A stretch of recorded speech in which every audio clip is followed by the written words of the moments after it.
के तपाईले टिकटकमा देखेको कुनै भिडियो तुरुन्तै विश्वास गर्नुभएको छ? तर यदि त्यो भिडियो नै झुटो वा गलत सूचना भएको रहेछ भने के हुन्छ? के भिडियो मात्र हट्छ, अकाउन्ट पनि बन्द हुन सक्छ वा नेपालमा कानुनी कारबाही समेत हुन सक्छ? आज हामी टिकटकका नियम र नेपालमा गलत सूचना फैलाउँदा हुन सक्ने कानुनी परिणामबारे छोटकरीमा बुझ्नेछौँ। 1. गलत सूचना भनेको के हो? गलत सूचना भन्नाले तथ्यसँग नमिल्ने झुटो वा भ्रामक जानकारीलाई जनाउँछ। जस्तै कुनै व्यक्तिको मृत्यु भएको भनेर झुटो खबर फैलाउनु, कुनै औषधिले सबै रोग निको पार्छ भन्नु, प्राकृतिक विपत्ति वा सरकारी निर्णयबारे नक्कली सूचना फैलाउनु, फोटो वा भिडियो सम्पादन गरेर गलत सन्देश दिनु। यस्ता सामग्री मजाक वा भ्युजका लागि बनाइए पनि त्यसको असर गम्भीर हुन सक्छ। 2. टिकटकले के गर्छ? टिकटकका नियम अनुसार हानिकारक गलत सूचना फैलाउन पाइँदैन।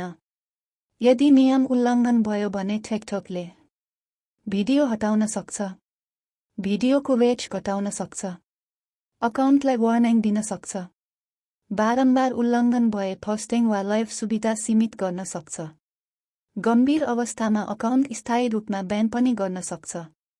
विशेष गरी स्वास्थ्य, हिंसा, चुनाव, आपतकालीन अवस्था र डेटफेक सम्बन्धी गलत सूचनामा टिकटक कडा छ। 3. नेपालमा कानुनी अवस्था। नेपालमा गलत सूचना फैलाउने एउटै छुट्टै कानुन छैन, तर त्यसको प्रकृति अनुसार विभिन्न कानुन लागू हुन सक्छन्। उदाहरणका लागि मानहानि, सार्वजनिक शान्ति भङ्ग, विद्युतीय माध्यमबाट गैर-कानुनी सामग्री प्रकाशन वा झुटो सूचना प्रयोग गरेर ठगी गरिएको अवस्थामा सम्बन्धित कानुन लागू हुन सक्छ।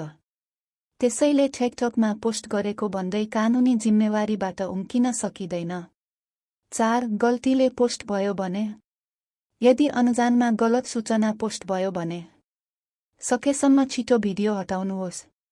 सही जानकारी सहित नयाँ पोस्ट गर्नुहोस्।